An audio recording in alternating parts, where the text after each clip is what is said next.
Innal hamdalillah nahmaduhu wa nasta'inuhu wa nastaghfiruh wa na'udzu billahi min shururi anfusina wa min sayyiati a'malina. May yahdihillahu fala mudilla lahu wa may yudlil fala hadiya lahu. Asyhadu an la ilaha illallah wahdahu la syarika lahu wa asyhadu anna Muhammadan 'abduhu wa rasuluh. Ya ayyuhalladzina amanu taqullaha haqqa tuqatih wa la tamutunna illa wa antum muslimun. Ya ayyuhan nasu taqu rabbakumul ladzi khalaqakum min nafsin wahidah wa khalaqa minha zawjaha wa bassa minhuma rijalan katsiran wa nisaa'a wattaqullaha alladzi tasaaluna bihi wal arham innallaha kana 'alaikum raqiba. Ya ayyuhalladzina amanu taqullaha wa qulu qawlan sadida yuslih lakum a'malakum wa yaghfir lakum dhunubakum wa may yuti'illaha wa rasulahu faqad faza fawzan 'azima. Amma ba'd. Kaum muslimin, jamaah salat Jumat yang dimuliakan oleh Allah Subhanahu wa taala. Nabi kita Muhammad sallallahu alaihi wasallam diutus oleh Allah Subhanahu wa taala sebagai rahmatan lil alamin. Wa ma arsalnaka illa rahmatan lil alamin. Maka di antara sifat rahmat yang diturunkan oleh Allah kepada Nabi kita Muhammad sallallahu alaihi wasallam yaitu bersikap lemah lembut kepada sesamanya, meskipun andaikan sesamanya telah berbuat dosa atau akan berbuat dosa. Ma'asyiral muslimin rahimakumullah. Memang suatu ketika Nabi kita Muhammad sallallahu alaihi wasallam marah. Tetapi marahnya Nabi sallallahu alaihi wasallam bukan untuk dirinya pribadi, tetapi beliau mengatakan, saya marah, kata Nabi sallallahu alaihi wasallam, idzan tuhikat hurumatullah, yaitu marahnya ketika larangan-larangan Allah Subhanahu wa taala telah dilanggar. Itu pun disebutkan oleh para ulama, tidak semua pelanggaran kemudian dimarahi. Tapi kalau memang nyata-nyata melanggar, setelah dinasehati dia juga tidak jerah, setelah dinasehati dia juga tidak rujuk kepada Allah Subhanahu wa taala, baru ada sikap yaitu keras, marah dan seterusnya. Atau kepada orang-orang munafik yang nyata-nyata menyembunyikan kekafirannya dan memperlihatkan kebaikannya, atau kepada orang-orang yang sengaja menentang Allah dan Rasulnya, maka layak sikap tegas dan kasar kepada mereka. Kaum muslimin yang dimuliakan oleh Allah Subhanahu wa ta'ala, oleh karena sikap dan sifat lemah lembutnya Nabi Muhammad sallallahu alaihi wasallam, sehingga kita sekarang ini bisa mendapatkan hidayah, bisa merasakan yaitu pengaruh daripada sifat beliau yang lemah lembut. Kita rasakan dengan hidayah Islam dan dirasakan oleh segenap kaum muslimin yang jumlahnya sudah tak terhingga lagi. Kata Allah Subhanahu wa taala, "Fabima rahmatin minallahi linta lahum walau kunta faddan ghalidhal qalbi lam faddu min haulik." Maka hanya dengan rahmat Allah Subhanahu wa taala engkau bisa bersikap lemah lembut. Andaikan engkau bersikap kasar lagi keras, niscaya mereka manusia akan lari darimu, menjauh darimu. Ma'asyiral muslimin rahimakumullah. Nabi kita Muhammad sallallahu alaihi wasallam selalu mendahulukan nasihat yang bijak dengan lemah lembut sebelum mereka disikapi dengan sikap yang keras atau sebelum mereka diperangi. Bahkan tatkala memerangi orang-orang kafir sekalipun, Nabi sallallahu alaihi wasallam tidak pernah kemudian menyerbu langsung tanpa adanya dakwah. Oleh karena itu Rasulullah berpesan kepada para pemimpin yang diutus untuk berperang melawan kaum-kaum kafir, maka Rasulullah berpesan untuk melaksanakan satu di antara tiga perkara secara berurutan. Yang pertama, Rasulullah sallallahu alaihi wasallam berpesan, serulah mereka supaya mereka masuk ke dalam agama Islam, supaya mereka mengucapkan asyhadu an la ilaha illallah wa asyhadu anna Muhammadar Rasulullah.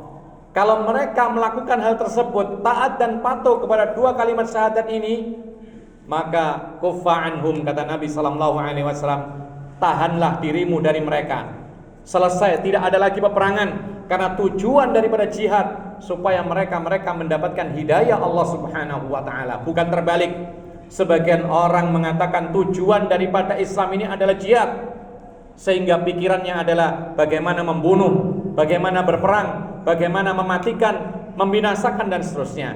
Tapi Rasulullah SAW mengajarkan kepada kita, ketika orang-orang Islam hendak berperang, lalu kemudian mereka didakwai masuk Islam, selesai, tujuannya tercapai, yaitu al-ihtida, mereka telah mendapat hidayah. Tapi seandainya kata Rasulullah SAW, mereka tidak juga mendapatkan atau tidak mau masuk ke dalam Islam, tawarkan kepada mereka jizyah, bukan langsung berperang. Bagaimana Nabi SAW mengajarkan kepada para pemimpin tentaranya untuk menawarkan jizyah, yaitu upeti sebagai jaminan keamanan mereka tinggal di negerinya kaum muslimin. Kalau mereka mau membayar hal tersebut, maka tidak ada yang namanya perang, tidak ada yang namanya jihad fisabilillah. Kalau mereka sudah bersedia untuk membayarkannya, baru kemudian kalau tidak mau masuk Islam, kemudian tidak mau membayar jizyah, maka disitulah Rasulullah SAW mengatakan ista'in billah wasammilah waqatilhum. Baru mintalah pertolongan kepada Allah, sebutlah nama Allah, baru kemudian jihad fisabilillah. Ma'asyiral muslimin rahimakumullah. Ini menunjukkan kepada kita bahwa Islam mengajarkan kepada kita dakwah bil hikmah. Ud'u ila sabili rabbika bil hikmati wal mau'izatil hasanah. Dan Nabi kita mempraktekannya. Sampai-sampai terhadap orang yang ingin berbuat dosa sekalipun, Nabi mengedepankan rahmatan lil alamin. Nabi mengedepankan cara damai. Nabi mengedepankan cara bagaimana supaya seorang yang hendak berbuat maksiat ini untuk berpikir, kemudian mengurungkan niatnya. Datang seorang pemuda kepada Nabi SAW. Dia mengatakan, wahai Rasulullah, izinkanlah aku untuk berzina. Ketika Nabi SAW mendengar hal ini, Nabi kemudian tidak berteriak-teriak haram, tidak. Nabi tidak mengatakan engkau tersesat, tidak. Nabi tidak mengatakan engkau finnar, tidak. Tapi Rasulullah SAW langsung mendekati sang pemuda ini. Dalam riwayat yang lain disebutkan Rasulullah memegang pundaknya. Kemudian Rasulullah SAW mengatakan, kemarilah wahai anak muda. Sementara para sahabatnya yang belum paham, fazajaru, mereka membentak orang ini, mengatakan mah. Ungkapan kita mah itu adalah seperti mereka merasa jijik, merasa buruk dengan perbuatan seperti ini dan minta izin untuk berbuat dosa, yaitu zina. Tapi Rasulullah SAW mengatakan, kemarilah anak muda. Dipegangnya pundaknya. Lalu Rasulullah SAW mengatakan, wahai pemuda, apakah engkau rela andaikan ibumu dizinai oleh orang lain? Maka sang pemuda terhenyak. Dia mengatakan, wahai Rasulullah, aku bersumpah demi Allah, aku tidak akan rela apabila ibuku dizinai orang lain. Dan tidak ada semua manusia di dunia ini yang rela ketika ibunya dizinai orang lain. Masuklah di situ pemikiran Rasulullah SAW untuk menghentikan kemaksiatannya. Rasulullah tidak berhenti di sini. Rasulullah mengatakan lagi, wahai pemuda, relakah engkau seandainya engkau punya anak perempuan, lalu anak perempuan dizinai oleh orang lain, bagaimana menurutmu? Sang pemuda mengatakan, demi Allah aku bersumpah, aku tidak akan rela anak perempuanku dizinai oleh orang lain. Dan semua orang tidak akan rela di dunia ini ketika anak perempuannya dizinai oleh orang lain. Rasulullah SAW mengatakan lagi, wahai pemuda, andaikan engkau punya bibi, saudari ayahmu, lalu berzina atau dizinai oleh orang lain, bagaimana menurutmu? Demikian pula bersumpah, dan dia mengatakan, aku tidak rela andaikan aku punya bibi dizinai oleh orang lain. Dan tidak ada orang yang rela bibinya dizinai oleh orang lain. Terus begitu Rasulullah mempermisalkan, bagaimana seandainya saudari ibumu, bagaimana seandainya kakak perempuanmu, bagaimana seandainya kerabat-kerabatmu perempuan dizinai oleh orang lain. Setelah itu, sang pemuda terus mengatakan, demi Allah saya bersumpah, aku tidak akan rela siapapun dari kaum wanita yang ada dalam naunganku dizinai oleh orang lain. Kemudian Rasulullah SAW sambil menepuk pundaknya, kemudian Rasulullah SAW mengatakan, Allahumma gfir dzanbahu wa tahhir qalbahu wa hassin farjahu. Rasulullah SAW mendoakan sang pemuda ini dengan doa, ya Allah, ampunilah dosanya, sucikanlah hatinya dan jagalah kehormatannya supaya dia tidak berzina. Hadis ini dikeluarkan oleh Imam Ahmad dan yang lainnya. Kaum muslimin dan muslimat yang dimuliakan oleh Allah, ini sebuah contoh yang sangat luar biasa. Bagaimana Rasulullah SAW melihat seorang pemuda yang minta izin berzina. Boleh jadi dia sudah berzina berkali-kali, boleh jadi dia akan berzina, kemudian memberitahu Rasulullah SAW. Maka Rasulullah SAW tidak memperlihatkan sikap yang kasar, sementara para sahabatnya yang salah bersikap kasar kepada beliau. Maka Rasulullah mengedepankan cara berpikir, berdiskusi, bagaimana seandainya perbuatan dosa itu terjadi atau diperlakukan kepada keluarga-keluargamu, pasti engkau tidak akan rela. Demikianlah orang lain yang memiliki saudara atau saudari, ibu, bibi dan lain sebagainya, kalau engkau zinai, mereka tidak akan rela kepada engkau. Ma'asyiral muslimin rahimakumullah. Demikianlah yang dicontohkan dalam kisah yang lain Rasulullah SAW ketika sedang di masjid, kemudian datang seorang badui yang memang tidak mengerti, masuk ke masjid Rasulullah, lalu buang air kecil di sudut masjid. Kemudian para sahabat Nabi menghardiknya, lalu Rasulullah SAW malah melarang para sahabatnya yang menghardik, dan Rasulullah membiarkan seorang badui ini untuk melanjutkan menyelesaikan buang air kecilnya di masjid. Maka setelah itu barulah Rasulullah SAW menyuruh supaya orang badui ini datang dan mendekat. Baru dinasihati oleh Rasulullah dengan kalam yang lembut, dengan pembicaraan yang lembut. Disampaikan kepada Rasulullah, wahai fulan, masjid ini dibangun untuk ibadah, masjid ini untuk sholat, untuk berzikir. Masjid ini tidak boleh untuk perkara-perkara yang kotor, apalagi buang air dan semisalnya. Maka saat itulah terketuk hatinya seorang badui ini. Kemudian dia bertaubat kepada Allah Subhanahu wa taala dan bersyukur kepada Allah Subhanahu wa taala. Aqulu qouli hadza wa astaghfirullah li wa lakum innahu huwal ghafurur rahim.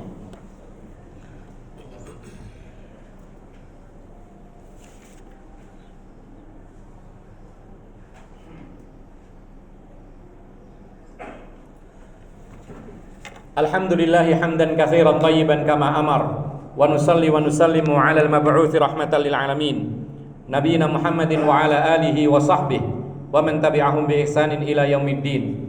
Amma ba'd, ma'asyiral muslimin rahimakumullah. Kita bisa memetik kembali beberapa hikmah dari kisah yang kita sebutkan tadi. Di antaranya adalah demikianlah nasihat. Nasihat disampaikan secara rahasia. Itulah yang diajarkan oleh Nabi SAW ketika mendapati orang yang berbuat maksiat, ketika mendapati orang yang berbuat dosa, ketika mendapati orang yang izin atau meminta izin untuk berbuat dosa. Maka Rasulullah tidak mengumumkan, wahai para sahabatnya, ini fulan berbuat dosa, ini fulan mencuri, ini fulan berzina. Tidak. Tetapi Rasulullah memanggil, mendekatkan dirinya kepada dirinya, kemudian menasihati dengan baik-baik, mengajak diskusi, berpikir, kemudian taubat kepada Allah Subhanahu wa taala. Ma'asyiral muslimin rahimakumullah. Dan ini berlaku secara umum. Siapapun yang berbuat maksiat, berbuat dosa apapun mereka, kecil ataupun besar, maka jangan sekali-kali kita mengingkarinya terang-terangan di hadapan orang banyak. Kenapa demikian? Karena kalau kita ingkari dengan terang-terangan, pasti dia akan tersinggung, sulit untuk menerima kebenaran. Meskipun dia salah, dia akan bertahan, martabatnya dijatuhkan. Tapi ketika dinasihati dengan rahasia, empat mata, atau di tempat yang tidak dilihat oleh orang, maka dia mudah menerima.